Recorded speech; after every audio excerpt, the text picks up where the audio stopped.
कि ईवीएम हमारे देश के लिए नहीं, क्योंकि जिस देश में ईवीएम जो है बनाया गया उस देश में इस ईवीएम से चुनाव नहीं होते, तो हमारे देश के ऊपर इसको नहीं थोपा जाना चाहिए। ईवीएम हमारे देश के लिए भी ठीक नहीं, हमारे लोगों के लिए ठीक नहीं, क्योंकि लोगों का विश्वास ईवीएम पर नहीं है।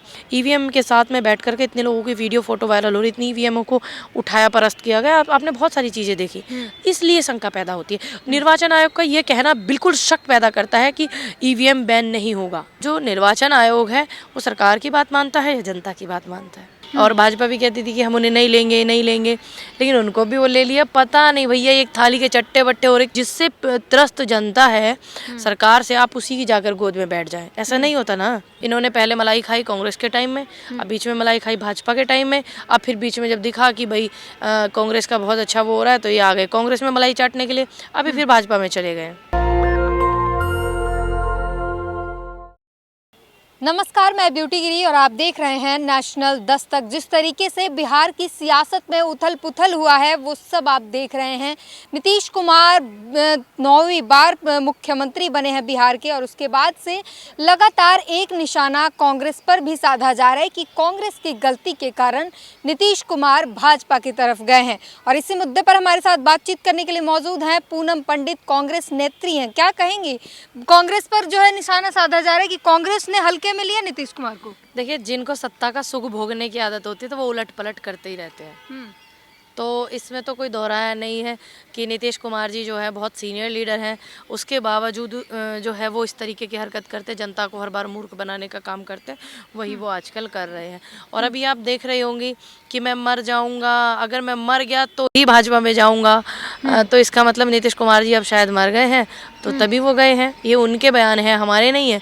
और भाजपा भी कहती थी कि हम उन्हें नहीं लेंगे नहीं लेंगे, लेकिन उनको भी वो ले लिया। पता नहीं भैया, एक थाली के चट्टे बट्टे और एक क्या करना चाह रहे देश में, किसी को कुछ समझ नहीं आ रहा है। तो रही बात ये इधर उधर जाने वाले लोग जो होते हैं, ये उधर उधर जाने वाले लोग किसी तथ्य पर अगर जाएं तो समझ में आता है, लेकिन नहीं सिर्फ सत्ता का सुख भोगने के लिए अगर जाते हैं जनता को मूर्ख समझ करके, तो उसमें से जो सबसे अव्वल श्रेणी का नाम जो दिया जाएगा वो नीतीश कुमार जी को दिया जाएगा। वो कहते हैं कि हमारे किसी भी काम का श्रेय नहीं दिया जाता है। कांग्रेस में भी ऐसा ही दिखने, वो गठबंधन बनाते हैं, घर घर जाकर सबसे मिलते जुलते हैं, गठबंधन तैयार करते हैं, कांग्रेस उसको हाईजैक कर लेती है। इस चीज से वो नाराज थे कि हम कुछ भी करते हैं हमें क्रेडिट नहीं मिलता है।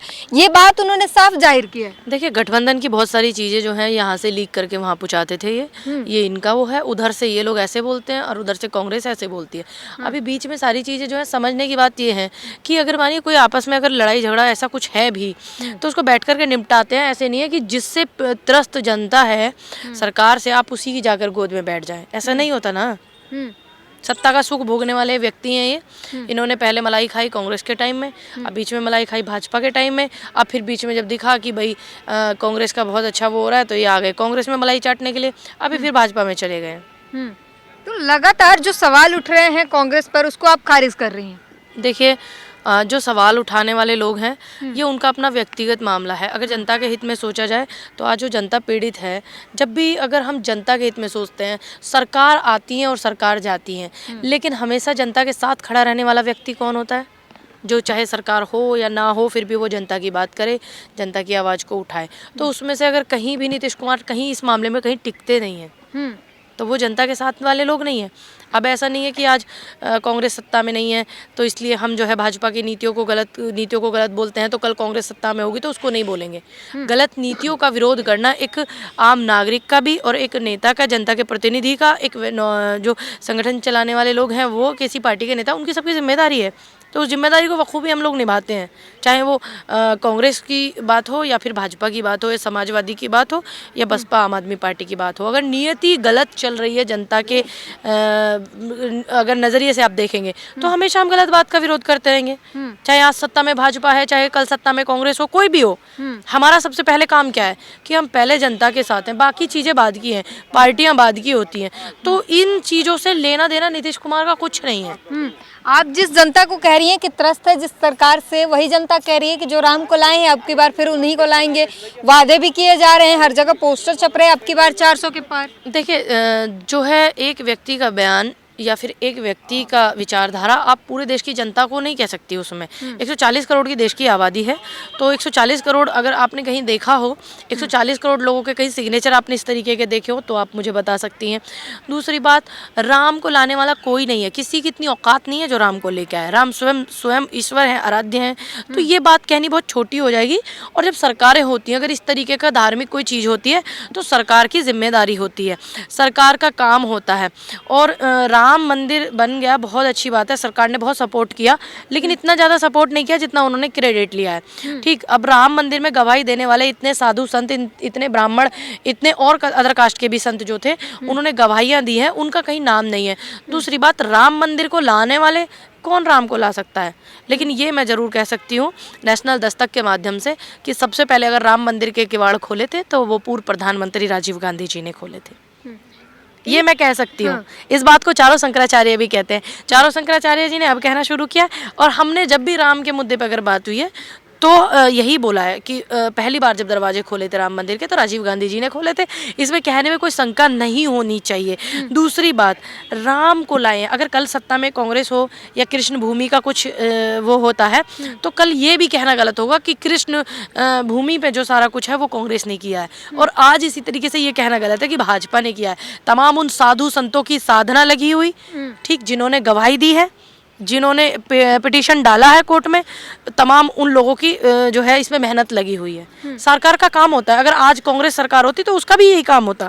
केंद्र में अगर सरकार कांग्रेस की होती देश में या उत्तर प्रदेश में, तो उनकी भी यही जिम्मेदारी थी कि अगर हर किसी का एक वो है, धर्म का एक बिंदु होता है ना, वो है। आप देखते हैं मुस्लिम धर्म का भी है, क्रिश्चियनों का भी है ना, सिखों का भी है, एक धर्म बिंदु है। लेकिन सनातन धर्म का धर्म बिंदु अगर कोई होता है तो उसमें शंका नहीं जतानी है। एक सवाल ये भी उठ रहा है, जैसे जैसे लोकसभा चुनाव बहुत बेहद करीब है और इसी के साथ ईवीएम का मुद्दा बेहद गर्म है, लोग सड़कों पर आ रहे हैं, लेकिन विपक्ष इसमें बिल्कुल मौन साधे हुए, आखिर क्यों? नहीं, अगर विपक्ष मौन साधता तो इतनी सारे टीवी पे लोग बात नहीं करते ईवीएम की। ठीक है, तमाम लोग बात करते हैं विपक्ष में। और हम लोग तो जब आंदोलन में बैठे थे, किसान आंदोलन में, तब से हम ईवीएम का विरोध करते हैं। तब तो हम किसी पार्टी में भी नहीं थे, ठीक, इंडिविजुअल पर्सनैलिटी थे तब भी हमने बोला कि ईवीएम हमारे देश के लिए नहीं, क्योंकि जिस देश में ईवीएम जो है बनाया गया, उस देश में इस ईवीएम से चुनाव नहीं होते, तो हमारे देश के ऊपर इसको नहीं थोपा जाना चाहिए। तो कल भी हम ईवीएम का विरोध करते थे, और चाहे हम कांग्रेस में है, कई राज्य भी पीछे कांग्रेस जीती है, तब भी हमने ईवीएम का विरोध किया है। ईवीएम हमारे देश के लिए भी ठीक नहीं, हमारे लोगों के लिए ठीक नहीं, क्योंकि लोगों का विश्वास ईवीएम पर नहीं है। क्योंकि एक बसपा के सांसद ने दिखाया था ये चीज़ कि ये मेरा बूथ है, क्या मैंने अपनी बूथ पे अपनी खुद की वोट भी नहीं दी है, जो मेरे बूथ पे मुझे 0 वोट मिला। तमाम ऐसी चीज़ें सामने आई हैं, वो रिकॉर्ड में भी हैं, सामने नहीं सिर्फ रिकॉर्ड में भी हैं। वो अगर आप बूथ निकालोगे उनका, तो उन्होंने क्या अपनी वोट भी खुद को नहीं दी होगी? सोचिए आप। तो इन सब चीज़ों पर शंका पैदा करता है। लेकिन चुनाव आयोग तो साफ मना करता है कि ईवीएम हैक नहीं हो सकता, और बैन करने से भी बिल्कुल इनकार कर रहा है। वो जागरूकता अभियान चला रहा है जनता के बीच में। देखिए, अगर ऐसा होता, अब आप ये देखिए, जो निर्वाचन आयोग की मीटिंग गठित की गई थी, उसमें एक प्रधानमंत्री होंगे, एक सरकार के मंत्री होंगे, एक विपक्ष के नेता होंगे। विपक्ष के नेता ने साफ कटाक्ष करके मना कर दिया कि मेरा इससे कोई लेना देना नहीं। अब कौन लोग बचे? एक प्रधानमंत्री जी बने, एक प्रधानमंत्री जी का मंत्री बचे, जो निर्वाचन आयोग की मेन गठित मीटिंग की गई थी। तो अब दोनों में उन्हीं के मंत्री और प्रधानमंत्री जी हैं, तो निर्वाचन आयोग, चुनाव आयोग जो है वो फिर कहाँ हुआ निष्पक्ष? वो तो भाजपा का ही हो गया ना, क्योंकि प्रधानमंत्री भाजपा से है, मंत्री जो है उनके भाजपा सरकार से, तो मेन लोग वो हैं, तो वो फिर निष्पक्ष कहाँ हुआ? एक बात ये भी, इसीलिए शक पैदा होता है। अभी आपने देखा होगा, राजस्थान में चुनाव है, ईवीएम के साथ में बैठ करके इतने लोगों की वीडियो फोटो वायरल हो रही, इतनी ईवीएम को उठाया परस्त किया गया, आपने बहुत सारी चीज़ें देखी, इसलिए शंका पैदा होती है। निर्वाचन आयोग का ये कहना बिल्कुल शक पैदा करता है कि ईवीएम बैन नहीं होगा। निर्वाचन आयोग तय नहीं करेगा, ये जनता तय करेगी। तो निर्वाचन आयोग पूरी ताल ठोक करके ये कहता है कि ईवीएम बैन नहीं होगा, चाहे जो मर्जी कर लीजिए। तो ये सबसे बड़ी शंका है। मोदी जी कहते हैं हम ईवीएम नहीं हैक करते, हम जनता के दिल हैक करते हैं, जनता के दिल में वास करते हैं, इसलिए हमें वोट से लाया। अगर वो जनता के दिल में वास करते तो अभी 5 राज्यों में चुनाव हुए थे, 4 करोड़ 81 लाख वोट मिले थे भाजपा को और 4 करोड़ 91 लाख वोट मिले थे कांग्रेस को। तो आप यहीं से तय कर लीजिए कि जनता के दिल में कौन वास करता है। लेकिन फिर भी जहाँ पर कांग्रेस का राज्य था वहाँ पर बीजेपी आ गई, 3 राज्यों में तो उसी का बहुमत तो उसी का। बीजेपी का राज्य था वहाँ कांग्रेस आ गई। हिमाचल लगा लीजिए, कर्नाटक लगा लीजिए, कोई भी लगा लीजिए। तो ऐसी चीजें बदलती उछलती बदलती रहती है। लेकिन अगर हम तथ्य पर बात करें कि जनता के दिल पर राज करने वाले, जनता के दिल पर अगर राज करते तो 4 करोड़ 81 लाख वोट भाजपा को मिला था, 4 करोड़ 91 लाख कांग्रेस को मिला था। लेकिन फिर भी तो क्या यही वजह हो सकती है कि कुछ राज्यों में विपक्ष के जो वोट होते हैं वो आ जाते हैं, कुछ राज्यों में कांग्रेस जीत जाती है, ये वजह है कि वो ईवीएम पर नहीं खुल के बोलते हैं? नहीं देखिए, मैं तो आपको पता है मैं पूर्व में चुनाव भी लड़ी हूँ, लेकिन फिर भी मैं जब कल बॉर्डर पे थी, जब आंदोलन चल रहा था 2020 में 19 के लास्ट में, तब भी मैं ईवीएम का विरोध करती थी और मैं आज भी ईवीएम का विरोध करती हूँ, क्योंकि जनता सवाल ये है कि तमाम लोग बात कर रहे हैं, वकील सड़क पर हैं, तमाम लोग सड़क पर हैं, विरोध कर रहे हैं, पूरा सवाल एक बार सुन पे पड़े होते हैं ना, तो हमें ज़्यादा पता होता है, क्योंकि हम लोग जाते हैं, गांव के लोग हैं, गांव में छोटे लोगों के पास, तो वो कहते हैं नहीं ईवीएम, वो ज़्यादा जिक्र करते हैं, इतने बड़े लोग जिक्र नहीं करते जितना गरीब तबके के व्यक्ति जिक्र करते हैं। वही तो बात है कि विपक्ष को मतलब नहीं है जनता से, क्यों नहीं करती विपक्ष? क्योंकि कभी भी आंदोलन में तमाम वकील, जवान, किसान सब कर रहे हैं, वहां पर विपक्ष को देखा नहीं जाता है किसी नेता को। अभी वकीलों का भी वो था, और कुछ आंदोलन में आपने देखा होगा ये कह देते हैं कि इसको पार्टी का नहीं बनाएंगे, पार्टी के नेता नहीं बुलाएंगे, ये नहीं बुलाएंगे, उनका कुछ प्रोटोकॉल होता है जो कि बिल्कुल गलत है।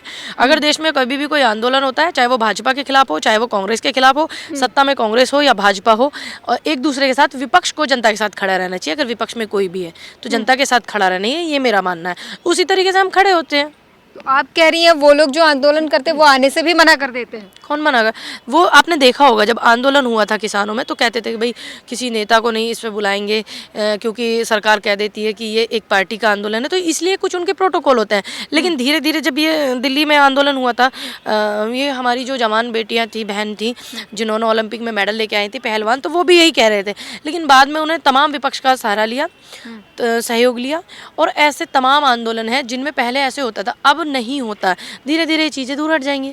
तो तमाम संघर्षों के बाद क्या लगता है इस बार ईवीएम बंद हो जाएगा? देखिए, कोशिश तो जारी है। अब ये देखना होगा ना कि जो निर्वाचन आयोग है वो सरकार की बात मानता है या जनता की बात मानता है। ठीक है, तो आपने सुना तमाम जो मुद्दे हैं देश में चल रहे हैं, और लोकसभा चुनाव आने से पहले सियासी घमासान मचा हुआ है, और ईवीएम जो है उसमें सबसे बड़ा मुद्दा बना हुआ है, क्योंकि साफ कहा जा रहा है कि अब अगर ईवीएम रहता है तो फिर भाजपा को हटा पाना नामुमकिन के बराबर है, और इसलिए ईवीएम पर जोरदार विरोध चल रहे हैं। कहा यह भी जा रहा है कि ईवीएम से अगर चुनाव हुआ तो इस बार चुनाव का बहिष्कार किया जाएगा, जनता बॉयकॉट करेगी। पूरी बातचीत पर अपनी प्रतिक्रिया जरूर दीजिए। कैमरामैन आशीष के साथ ब्यूटी गिरी, नेशनल दस्तक। नेशनल दस्तक की आपसे गुजारिश है कि अगर इसको बचाना चाहते हैं तो नेशनल दस्तक को सब्सक्राइब करने के लिए रेड कलर के सब्सक्राइब बटन को दबाएं, फिर बेल आइकन की घंटी दबाएं। नेशनल दस्तक को बचाने के लिए बहुत जरूरी है कि हर खबर को शेयर करें, लाइक करें, कमेंट जरूर करें।